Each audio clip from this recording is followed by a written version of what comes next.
Welcome to the It's in Queens podcast. I'm your host, Jeff Simmons, and this is the only podcast that focuses on Queens, the borough that has it all. This podcast is brought to you each week thanks to the Queens Economic Development Corporation and the Queens Tourism Council. Together, they work tirelessly to showcase this borough as a destination filled with amazing experiences, cultural gems, opportunities for everyone who lives here, works here, or visits from near or far. Lately, I've been reflecting on the last summer I had before I headed off to college, quite some time ago, of course. It was a season of big changes, a chance to make memories with friends before we all set off in different directions, but also a time to work, because I worked locally at the mall and as a camp counselor to make ends meet and to save up for the next chapter. There was a real sense of anticipation knowing that I'd soon be on my way to college and dreaming of a future as a journalist. Now, I will be honest, I was not the strongest student academically, but I did throw myself into all sorts of activities in high school, and that energy carried me forward. I eventually found myself covering education at outlets like the Bergen Record, New York Post, New York Daily News, and New York One. And one of the things I've always enjoyed most about journalism is talking with students, hearing about their projects, what excites them, what they hope to become. These days, I'm fortunate that my day job lets me stay connected to that world. One of the organizations that my firm represents is the United Charter High Schools. It's a network dedicated to supporting students across New York City, and that includes AMS 4, Advanced Math and Science 4. This year, the network celebrated its valedictorians in a recent newsletter, and so I wanted to catch up with one of them to hear about her journey and what's next for her. So I spoke with Sariah Hitchman from AMS 4, and this is a school, again, that's part of a network committed to helping students achieve their highest potential. Here's that interview. Sariah Hitchman, welcome to the It's in Queens podcast. Hi, hello. So nice to meet you. So let me start off with your time at AMS4. What were some of your favorite experiences at United Charter High School? What did it mean to you? Oh, and then we're going to get into what it meant to you about becoming the valedictorian. Okay, so I would say one of my favorite experiences at AMSIV was learning Mandarin in Mandarin class. It is such a hard language to learn, so when I was understanding things that others struggled with, it made me feel like very proud of myself because, it's a very difficult language. It's very different from English, and I was able to teach others, you know. And Yeah. yeah, what made you choose that language? Oh, actually, I didn't really have a choice because when they skipped me, they gave me Mandarin because French was already advanced. It was too advanced for me. Ah, got it. So you were named the valedictorian. What did that mean after years of hard work? I felt extremely relieved and happy to be valedictorian. United Charter is a unique school, and high school in high school in general is a journey. I've put in a lot mentally and intellectually to be where I needed to be, especially when I skipped a grade. I mean, I didn't even get to take my PSATs, much less didn't even know I had my SAT shortly after skipping. So, knowing that I came in first place after putting in all that work and learning new things and being with new people, it felt great. That's fantastic. I wish I could have been valedictorian, but did not work out. So you, throughout your high school career, you were involved in so many programs. I've listed the Gaines, the chess and math clubs, even interning at Wilkie's Wonderland. Talk a little about the activities that you participated in, but how they also helped to shape your high school journey and prepare you for what's next. So my whole internship at Wilkie's Wonderland was me tutoring kids, helping them because they're very young. Honestly, it taught me the importance of patience. I mean, you can't be mad at someone when they don't know something or they don't understand it as well as you do. So it helped me get ready for college, being around new people and communicating properly. We're not always going to understand each other, so we have to be patient.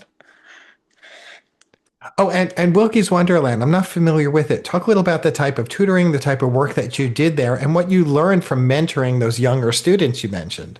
So Wilkie's Wonderland is a daycare. Um, in terms of like what I did, so like let's say you had a group of like 3 and 4 year olds, we'd get put them out on their times table, be like 1 plus 1, 2, or tell them, hey, then what is the name of this vegetable? I put option in front of them and make sure they memorize it and stuff. And it was just nice being able to play with them, but also engage them and what real life is, you know? That's great. So also, I mentioned the Gaines program. Being part of that program must have really been impactful. Can you share a little about how Gaines supported your academic or your personal growth? Um, I could say games helped me a lot personally because um games I was in a I mean, how do I say this?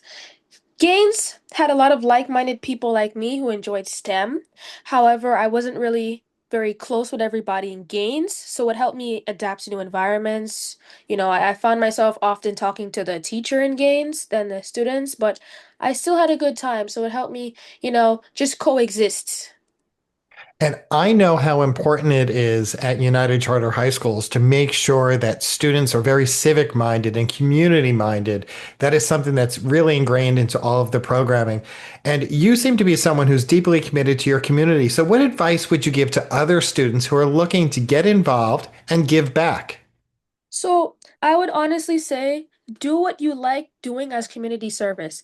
If you like to do sports, if you like to play basketball or whatever, and there's like a program where people who are trying to like exercise more, like kids, you should tutor at that program or help them, do what you like to do. I like math and I like learning, so I would love to give on to the younger generation and teach them about math and stuff because that's something I enjoy. Make your hobby something as a give back to the community.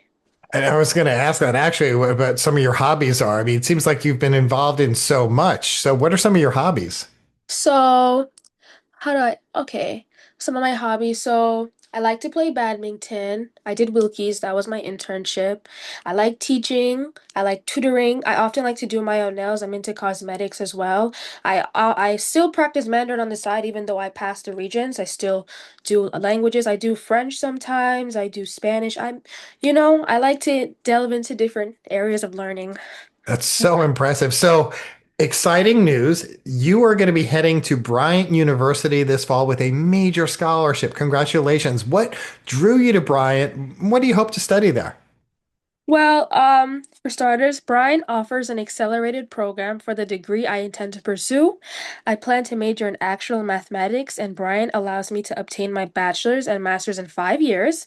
Another factor from the university that has also piqued my interest was its size, as the campus is rather spacious for a college that encompasses less than 3,400 students. So, yeah, and also I get to be in a new like community of people, a different area, learn different cultures, different ways of life. It's very different from where I am now, and I hope to, learn more. Well, and speaking of where you are now, you grew up in Queens. I've only been in Queens for about half of, when I think about it, really, it's getting close to half of my life, but I grew up in New Jersey. How is, Oh, yeah, how has growing up in Queens shaped who you are today? um, I would say Queens itself hasn't really shaped me. I would say more my specific environment. I grew up in I'm a Caribbean, so I grew up in a very Caribbean-centered environment. As a West Indian child, growing up around other West Indians, I was taught the importance of respect, independence, courage, and determination. I've built close bonds with these people that I've grew up with that I would travel back home together, and they really taught me how to be an adult, like in the culture from a young age. You have to learn how to be an adult and how to be around different people. So it really helped me become mature before my time. Oh, I agree. And, I think about even my time here versus where I grew up, which was a very white community. And living here in Queens, the diversity has really taught me. I mean, I've known about this throughout my life, but being in this community, I'm in Jackson Heights, has taught me so much more. There's such diversity, and it really, Right. and the things you mentioned about determination, respect for other cultures, Queens really, has helped, not just me, but so many people that I know about really learn about other cultures and kind of be much more open to other cultures as well. Yeah, I appreciate that, and especially because of like my background and stuff, when I would go to school, always feel so left out. So being in this specific neighborhood I'm in Rosedale, I would really like I'd feel more at home. Like I'd feel like nobody's judging me. I wouldn't feel different, and they relate to me. I enjoyed that a lot. So I think back to even my high school experience, and there was a teacher, Mrs. Rapinski. I've talked about her before, who, even like, what is it, 30, 30. I got to think of how long it is now. No, it's 40 something years ago if I think about Wow. it. And she sticks in my mind because she really made a difference because she taught me, even though I didn't pursue a career in science, she taught me to love science and really just enjoy it. I got involved in her club after school. So I'm wondering if, you think about everything you've accomplished, is there someone who stands out, who really supported you or inspired you along the way? This may sound cliche, but I will always preach this. My parents are the only reason for my accomplishments. They have been there for me through thick and thin. I remember days when I'd be ranked number 4 and 6 on the weekly ranks, and I would vent to my mother. She would never belittle me. Instead, she would uplift me and remind me that this position is temporary. Freshman year was the roughest year for me, and my Jamaican father handled it extremely well, I must say. So it made me realize that no matter what, they're always there for me. And when I got that valedictorian, I felt so happy that, they were the reason for this. They were proud of me. They pushed me to my highest potential, and I will always love and appreciate them for that. And it's not cliche. It is honest. That sometimes that's how we get to cliches because a lot of these things are honest. Yeah, So as we look further ahead, what are your long-term goals? I'm looking back at my life and a lot of my goals and what I accomplished, what I didn't, how they shifted. yeah. But right now, you've got the summer ahead of you. You're about to embark on your college career. Talk a little about, just what some of your long-term goals are. Um, So I aspire to be the highest level of actuary. In fact, I hope to own my own actual firm that interns those that have passions in the field. It's very hard to find outer resources and information because it's such an obscure field. For those who don't know, actuaries are those that determine the pricing and ranging for policies at insurance companies. What is it called? Casualty of houses, pension, and I they use a lot of statistics. I really like statistics, so I would really like to own a firm that helps young actuaries like me, or aspiring to be, feel included and learn about the field. I remember what it was like before I went off to college. I was working my butt off, just to be able to make enough money so that I knew I could survive in college. But, for everyone, the summertime before going to college is a little different. How are you spending your summer? I'm honestly chilling out and relaxing before I go away. I'm moving. This is a different chapter for me. I'm just enjoying my bed and my house. And yeah, and I'm mostly spending time with the people dearest to me. It's a chill summer. Usually I go places, I go, to back to other my home countries and stuff. But this year is just a chill year. You have to get ready for college. So it's just boring, boring summer to sum it up. But still, Yeah. a very exciting path ahead. Yeah. Wow. Sariah Hitchman, thank you so much for appearing here on this week's It's in Queens podcast, and best of luck at Bryan College. Thank you. I appreciate it. I appreciate this interview. As we move into the heart of summer, I know that for many students, this is a time of transition. It's a summer of goodbyes before heading off to college, or maybe just parting ways until the holiday breaks like Thanksgiving. It's a bittersweet moment filled with excitement for what's ahead, but also a little nostalgia for what's being left behind. If you're looking for ways to make the most of these weeks, maybe to spend some quality time with your friends before everyone scatters, well, there is no shortage of things to do right here in Queens. Whether you're into outdoor concerts or food festivals or exploring new neighborhoods, there's something happening every day and every weekend. You might want to check out some of the borough's hidden gems, the parks, art spaces, or even just your favorite local cafe before the summer slips away.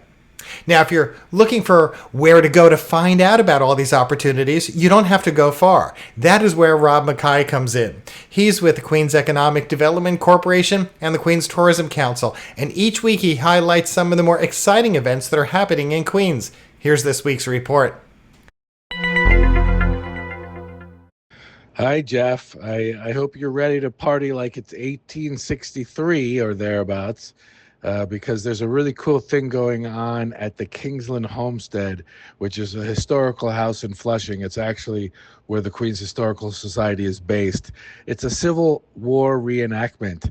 And basically, you've got a bunch of people that volunteer their time and they dress up and recreate Civil War battles as if they were members of Company K of the 65th New York Infantry, which really did exist. And some of these people will actually play certain individuals like the colonel and all that. Obviously, it's not a real war. They're not going to kill anyone, but they're try to get it as realistic as possible. They fire muskets. They might ride horses into battle. They'll eat skilly galley, which you might know. It's a mixture of stale bread, cornmeal, fried in a bacon fat, also known as hardtack, I think. Anyway, they're going to be in Flushing at the Kingsland Homestead on July 19th from 11 a.m. to 4 p.m. And they will be basically just doing war games, kind of like youngsters used to do. And stop by anytime during those 5 hours and watch the war. All right. Thanks, Jeff. Bye. Thank you, Rob. That's just a few of the things that are happening in our borough. The place to go and discover everything that's on the horizon is so easy to remember. It's at the It's in Queens website at itsinqueens.com. And if you're interested in more business-related news, how to help your business or friends, make a point to visit the Queens Economic Development Corporation's website at queensny.org. And when you're there, or when you visit the It's in Queens website, just take a moment, sign up for their newsletters. You'll get notified right in your inbox about opportunities. And by the way, when you're visiting any place in Queens, or you're hanging out with your friends before you head out to college, snap some photos and share them with us. Make sure to use the hashtag It's in Queens when you post on Instagram or X, because your photo could become our photo of the week. I'm your host, Jeff Simmons, and that's it for this week's It's in Queens podcast.